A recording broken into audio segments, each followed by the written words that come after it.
Hello again, and welcome once more to Denton's Tales.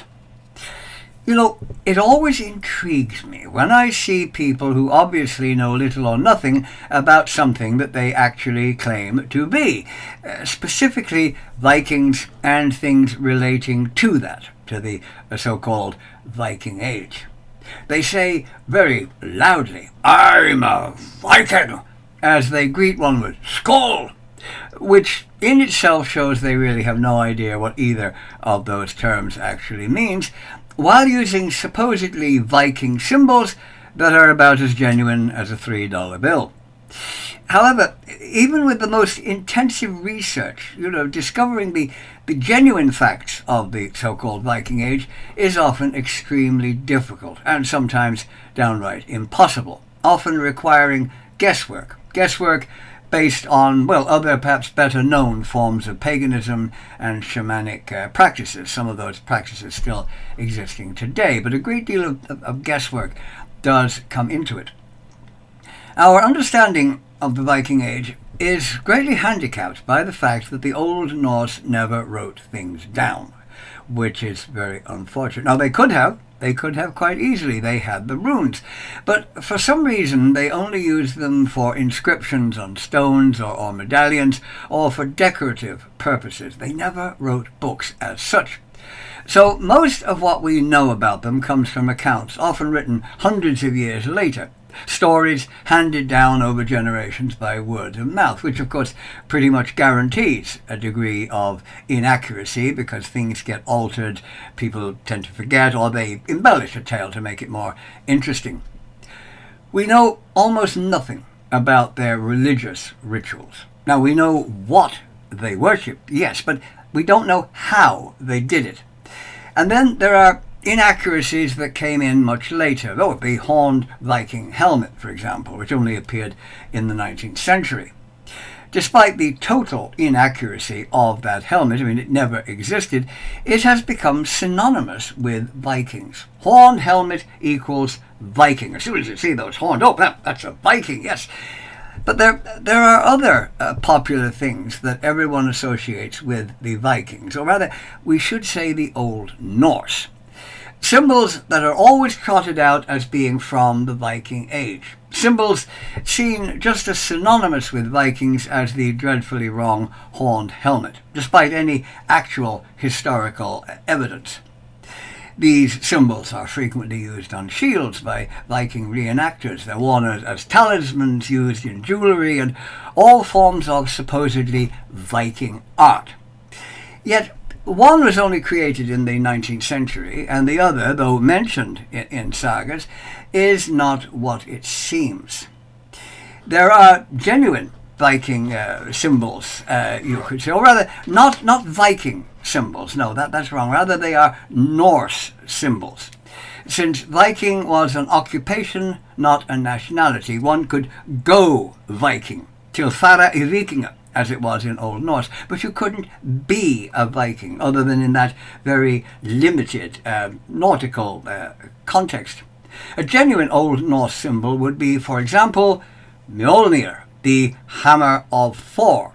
Since we find it in graves, on runestones, and in artwork, so we know it did exist in those times.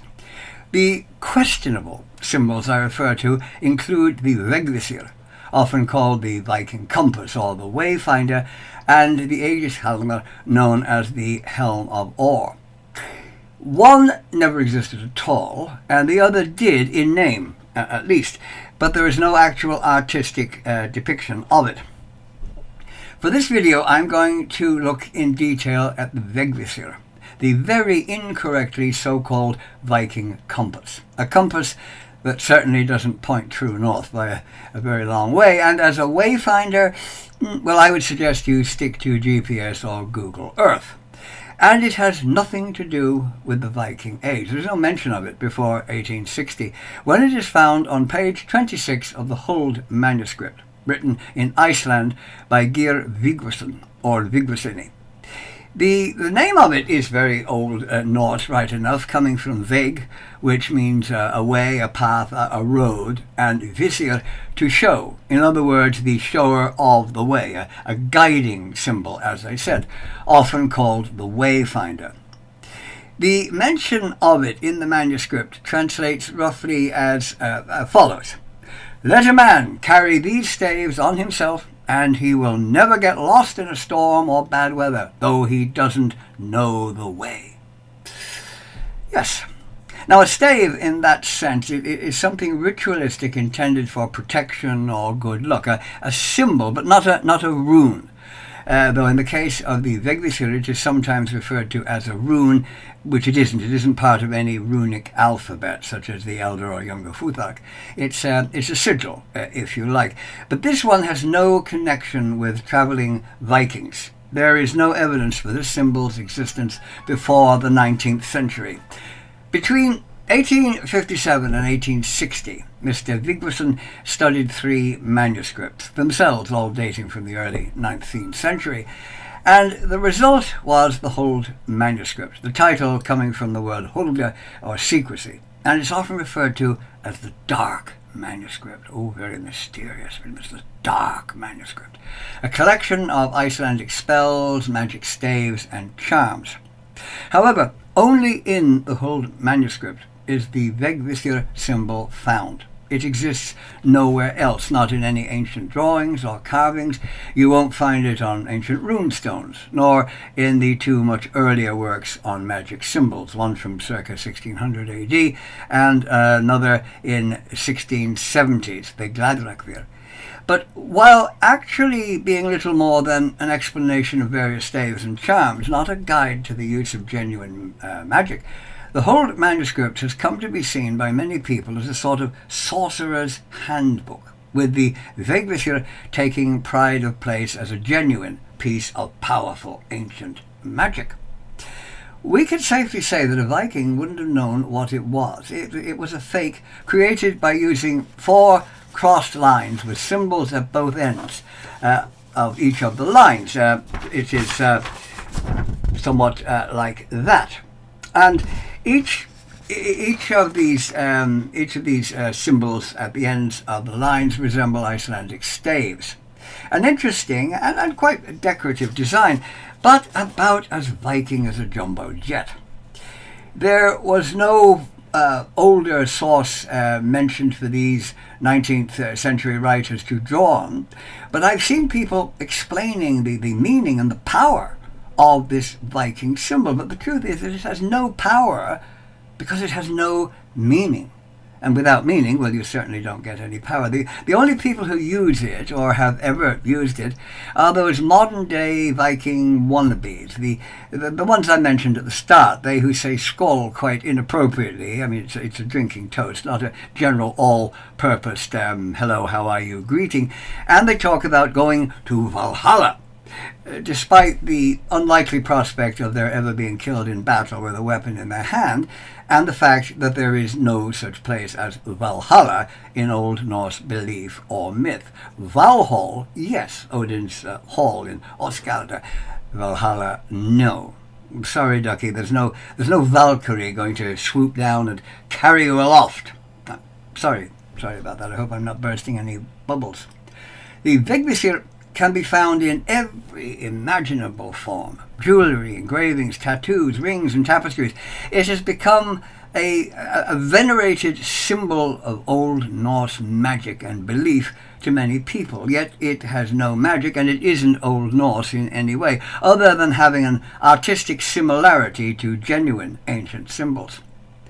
Also, that the period when Mr. Vegvisir was doing his research for the Huld manuscript, well, that coincided with an upsurge of Victorian Romanticism, particularly Germanic Romanticism.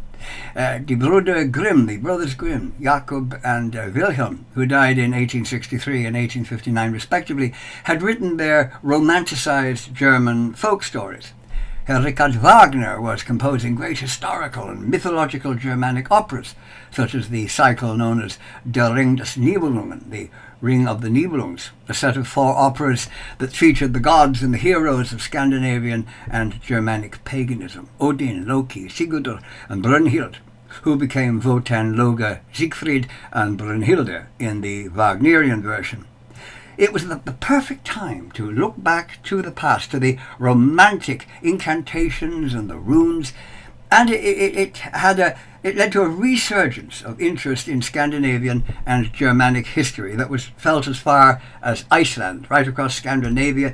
It was a great resurgence of Germanic romanticism, and of course, the ancient Norse were excellent symbols of that.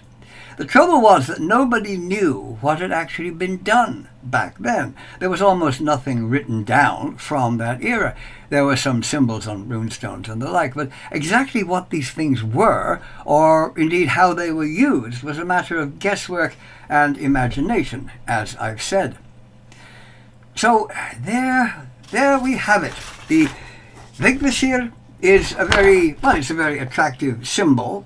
There's no doubt about that. It makes a very nice decoration in any form you care to use it, but it's not going to show you the way to anywhere at all. And its actual meaning, well, its meaning is really on a par with the graffiti one sees scribbled all over New York subway trains.